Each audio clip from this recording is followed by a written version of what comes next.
And oh, look at that. It happened, it happened, it happened, it happened. You fell into some of the classic budget PC building traps where you think you're getting a deal. Hi, welcome back to PC Builder. I'm Jason. This is Boost My Build, the series where we take your PC build lists, we tear them up, we put them back together, and we massively increase your performance. And we've got two amazing builds for this episode. We've got a $700, that's right, a $700 budget gaming build, but it is in seriously dire shape right now. And we've got a $1,400 system that found another $500 and they want to massively upgrade. Can we bring them from 1080p to 1440p to 4K? Remember, if you get value out of the video, give it a like. This makes a huge difference to the channel. And of course, subscribe. Click that bell icon. That way you get notified when we release cool content. With that, let's jump into it. This video is sponsored by Bitdefender Total Security. Hackers want your stuff and they're trying hard to get it. Don't be a victim. Bitdefender Total Security is the highly reviewed gold standard of protection against malware, phishing, and even attempts to hack into your webcam. Some protection software can slow down your system, but not Bitdefender Total Security. It reacts instantly to online threats, offering multi-layer protection with no compromise to your performance. Get a free 30-day trial of Bitdefender Total Security today and get a discount on a subscription using the link in the video description. We've got LeVay MC. I hope I'm saying that right. Yo, what's up, man, says LeVay. Building a PC next month for around $650 to replace their old Dell workstation. Is that what you're gaming on right now? You can go max at around $700 US. Made up this parts list, which looks good to you.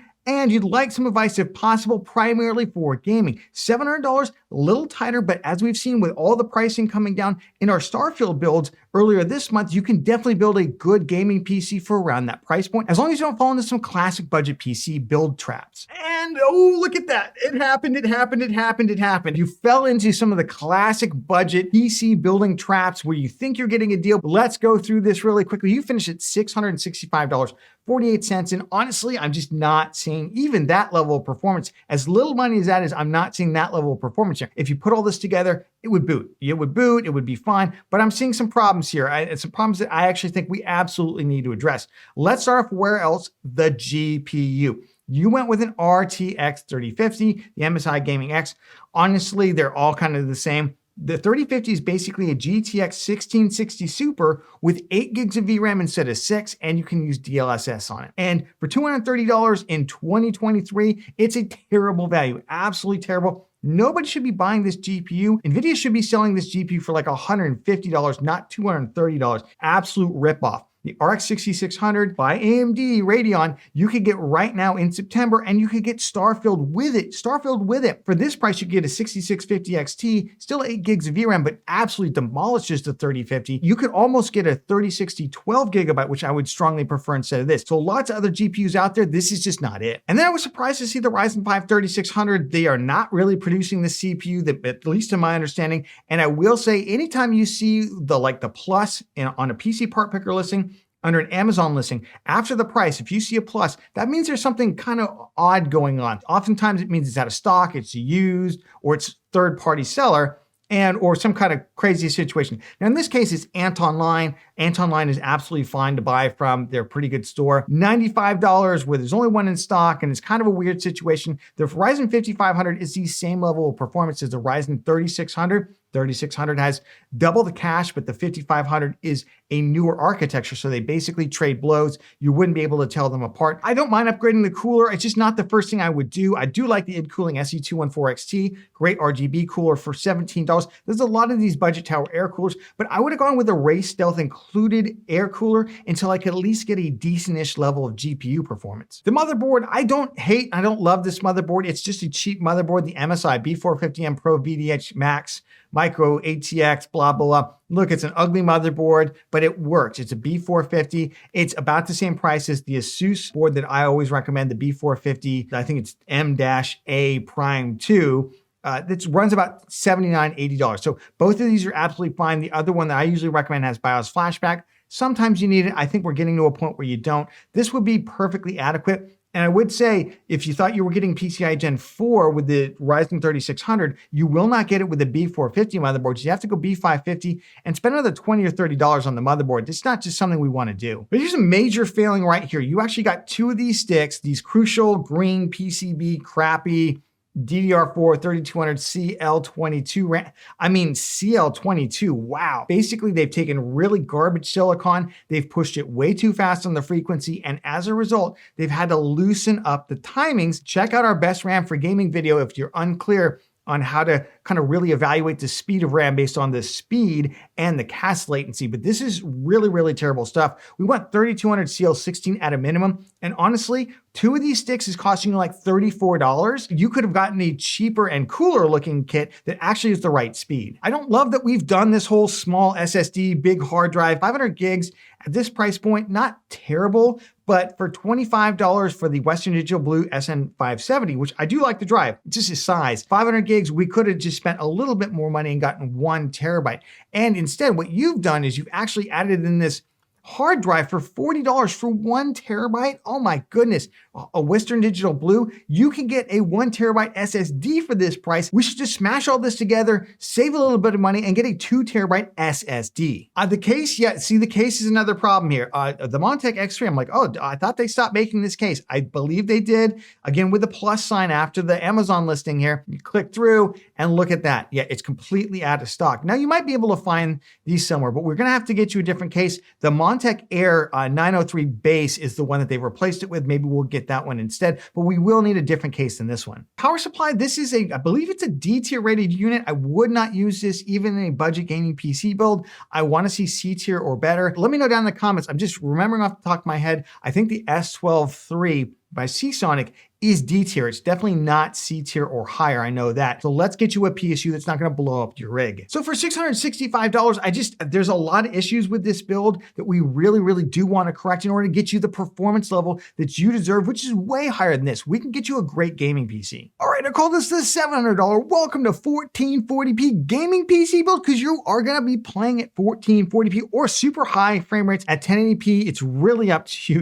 You get to decide. Check this out. I finished at $697.27. And I think we've got a much, much better PC build. I think we got a lot more cool RGB to it. And I think overall it's just going to perform a whole lot better. Let's start off with the GPU. I went with the Power Color Fighter RX 6700 XT with 12 gigs of VRAM for right now $319. There's about $10 or so left in the budget. If you have to get one for more like $330, you should be able to do that. Let's jump into what the performance level of this GPU is. Right now, you wanted the RTX 3050. That would be below the RTX 2060 in terms of performance down here. This is a 15 game average from TechSpot's RTX 4060 review, so the data is relatively fresh. We are going to jump all the way up to 74 average FPS across 15 games, including a lot of really hard to run titles at super high settings.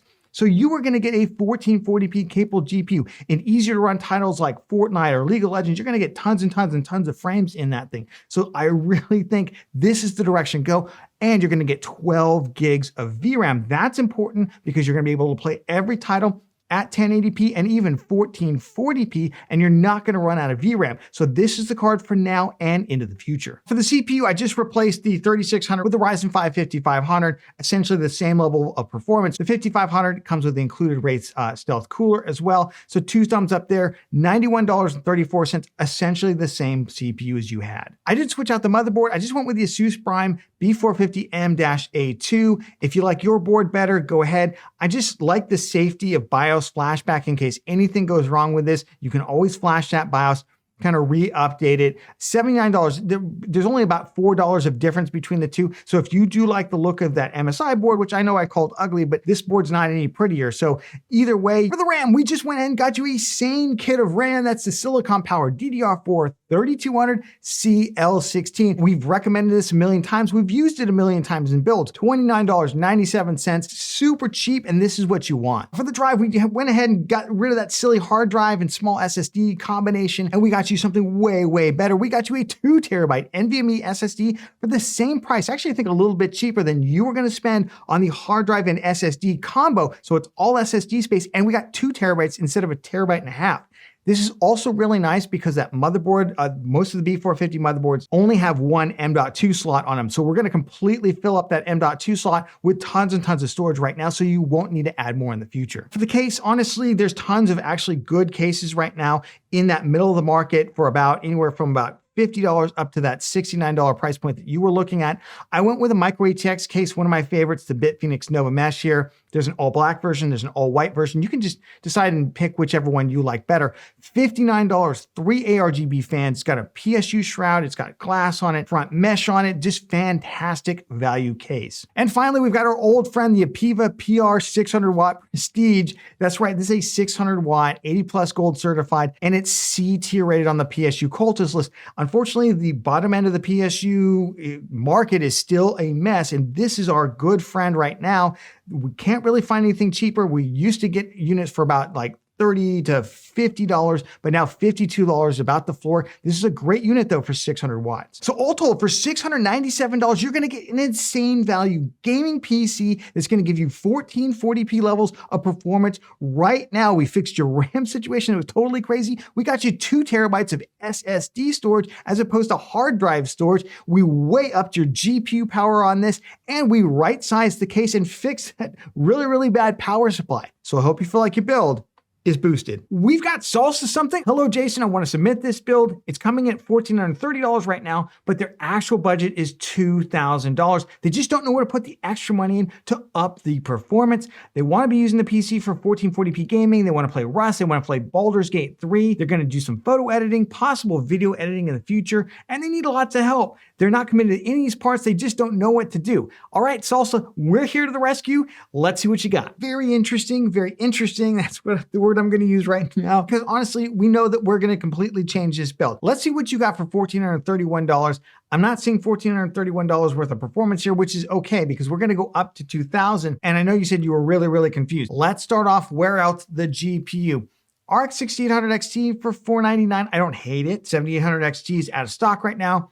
If you don't want to wait for it to come back in stock, I'd wait for it to come back in stock. I wouldn't buy a 6800 XT just yet. I think the 7800 XT is going to come back in. It's 10% more performance, a little bit better power efficiency. It's got AV1 encoding. It's just got enough on it that I wouldn't like jump the gun on something like this right now. I'd love to see these 6800 XTs come down in price anyway. You went with a Ryzen 5 7600X, perfectly adequate for the 6800 XT or 7800 XT. Spoiler alert, we're gonna get a much bigger GPU because that's where our money's going. So I would recommend also upping up the CPU. You can run this all the way up to like a 7900 XTX, but at that point, I would definitely start increasing the CPU power because the amount of money you're gonna spend to increase your CPU power, another $100 for the 7700, another $200 for the 7800 X3D, it's going to be much less than increasing the GPU power at that point. So definitely going to work on this. Intercooling SE226XT, I don't mind it, $42. Unfortunately, it does not come with a screwdriver to screw in this really long screw. It's like another $7 to get one. All that total is about $50. There's other coolers that have really eclipsed this one on the market in terms of its place.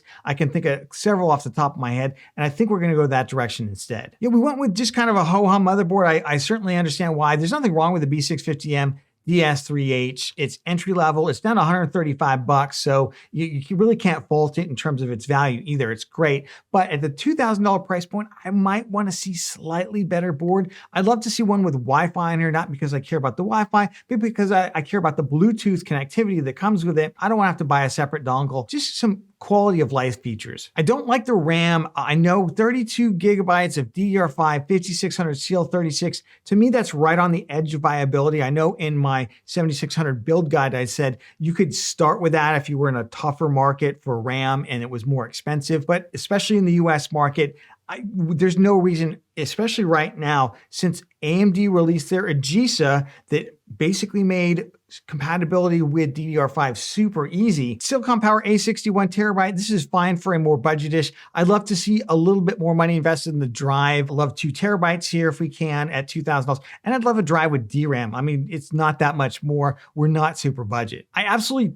despise this case, the Lian Li 011 Dynamic. I feel like this is where good PC builds go to die. It's the Lian Li 011 Dynamic Evo. You're like, what are you talking about, Jason? It's a great case. It's $154. It doesn't come with any fans. Then you got to go out and spend tons of money to fill this thing up with fans where you got to get an all-in-one liquid cooler. I feel like it just locks in so much pricing that you're going to end up spending near $300 to kit this thing out by the time we're done. I just want to go a totally different direction if we can. Cooler Master Watt 850. We're going to need more than 850 watt, spoiler for where we're going. This is a B tier rated unit. I don't mind it. In fact, I used the 750 in our previous Ryzen 5600X build. That was my personal build for a long time. Like the unit, but we're going to go up in terms of overall power for sure. You included a Windows license there for $121. It's always a big bite. It's about 6% of our overall now $2,000 budget. We won't go into alternatives for that. You guys know that there's plenty of them. But for $1,431, if we want to go to $2,000, there's a couple of key areas I want to improve our performance massively. I call this the $2,000 4K gaming upgrade because you are going to play games at 4K, super high frame rates, super high, or even 1440p, super duper high frame rates if you want to. You can really make the choice here. Let's go through. I finished at $1,985.89. And honestly, I struggled a little bit. If you had another $150, I feel like I could have gotten everything. I could have covered all the bases. With the $2,000 and having to kind of carry that $120 Windows license, it was a little tough. And there are a couple areas, if you have a little bit of extra money, that we could throw into further upgrade this build, but that's always the case. We always have to deal with budgets. I feel like we finished a really, really good place. Let's start off with the graphics card. We went with the Sapphire Pulse Radeon RX 7900 XTX. That's right, super high performance GPU for $939 once you get the promo code. Newegg. Put the dollar amount in the promo code. Come on, help me out. Help me out. Your customers will thank you for that. But you can really get a lot of the different RX 7900 XTXs out there. The Sapphire Pulse is a great GPU, great cooler on the card. Overall, fantastic, but let's talk about the performance of the GPU. You were looking at something around slightly faster than the RTX 4070. This is the TechSpot 4070 review at 4K. At 4K, 1440p will get even more frames. Look where the 7900 XTX ranks. 112 FPS versus like 70 FPS. That is an insanely huge performance margin. And remember, this is a 13 game average, and lots of games are going to get way more performance than even that. And this is on ultra and high settings. So super high performance GPU, that's kind of a massive upgrade. For the CPU, I wanted the 7800X3D. We didn't quite have enough money in the budget for it, so I finished out with the Ryzen 7700. The non-X version right now is $329. You get Starfield with this, but you also get the premium edition of Starfield with the GPU, so you'll get two copies basically. Unfortunately, you can only use one. But this does come in with an included box cooler. I've replaced that box cooler. You could use it. It's perfectly adequate. I love this CPU. It's going to give you quite a bit more performance than the 7600 paired with that 7900 XTX. And I think it strikes the right balance because eventually, because we're on AM5, you'll be able to drop in an 8800 X3D, a 9800 X3D, or maybe you just decide, hey, I'm going to spend a little bit of extra money and get the 7800 X3D. Either way, I think this is a great CPU. For the cooler, I just went with a Deepcool AG500, very similar to the cooler that you were looking at, that kind of thicker, single tower, single fan heatsink, but great fan on this, great heatsink on it. RGB, $39 right now. If you want a different air cooler, you could also look at like the Thermalright Peerless Assassin SE120, another good one. I just use that one all the time, so I figured let's change it up a little bit. Or if you want, you could even go like a 240 millimeter all-in-one liquid cooler. Again, if you want to throw in a little extra money, there's a lot of different options, but I like this one for the build. For the motherboard, this is maybe going to be a controversial decision. I decided to upgrade the board to a higher tier of motherboard. This is the MSI Mag B650 Tomahawk, $219. Quite a stretch from where you were. There's a lot of boards kind of more in the middle. This is going to give us upgraded audio. It's going to give us the Wi-Fi and Bluetooth on it. It's going to give us a lot more rear panel connectivity, solid VRMs. Overall, very, very solid motherboard. But I could see sticking with a more budget tier board and maybe going with a 7800 X3D instead. I just wanted some quality of life features, and I think we're doing pretty good in terms of performance already. For the RAM, I went ahead and clocked up your RAM, and I used a G-Skill kit. G-Skill is lowering prices on some of their RAM. At least some of their kits are on sale. This is 5600 CL28. $99 for RGB. Now, Team Group have been the only one out there with RGB kits around this speed, the 6000 CL30, and right now it's $5 more if you want the Team Group kit. I think they both look phenomenal. You can choose either one. I'm going this one because we've been going Team Group. It's nice to see this kit on sale. For the drive, I wanted to go 2 terabytes here. I settled for 1 terabyte and upping to a DRAM drive. I went with a Silicon Power A80. $45 right now. Another area, if you want to invest another 40 bucks, you could go with 2 terabytes instead. The good news is that Motherboard has 3 M.2 slots, so you can make that decision in the future. For the case, there's a lot of different options. Unfortunately, they're sold out right now, the Atrium style case. So I went Lian. You seem like you like Lian, and I wanted a lot of airflow for this build, and I love the Lian LandCool 216. Great airflow on those front fans. They spin super quiet. They push a lot of air because they're so big. You can replace the rear fan with an RGB one if you want. You know, you got another 20 bucks in the budget. I opted to just go ahead and keep it black. But for $99 right now, great value. For the power supply, I just swapped in an ATX 3.0 unit over that Cooler Master unit. I was still 850 watts. And I like the ATX 3.0 a little bit better because they're supposed to handle the transient power spikes from like the GPUs a lot better than the non-ATX 3.0 ones. I don't know if anyone's really super tested that yet, so it's supposed to handle it. We're not sure, but hey, why not go with that? They're both B tier rated. If you like the Cooler Master one instead, you can go that direction. So for $1,985, we massively upgraded your GPU to 4K, like 110, 112 FPS and a 13 game average. You're playing everything at either 4K or super duper high frame rates at 1440p. We got you a drive with some DRAM on it. We fixed your awful case money hole there with a case that's going to give you great performance. And we upgraded a lot of quality of life features, including your CPU and your motherboard. So I hope you feel like your build is boosted. Remember, if you got value out of the video, give it a like. It makes a huge difference to the channel. And of course, subscribe, click that bell icon. That way you get notified when we release cool content. Hey, speaking of cool content, did you check out our CPU monthly update? CPU prices are going totally crazy right now. Check it out right here. We go through all the CPUs and all the current pricing to figure out the best for you. And we'll catch you on the next one.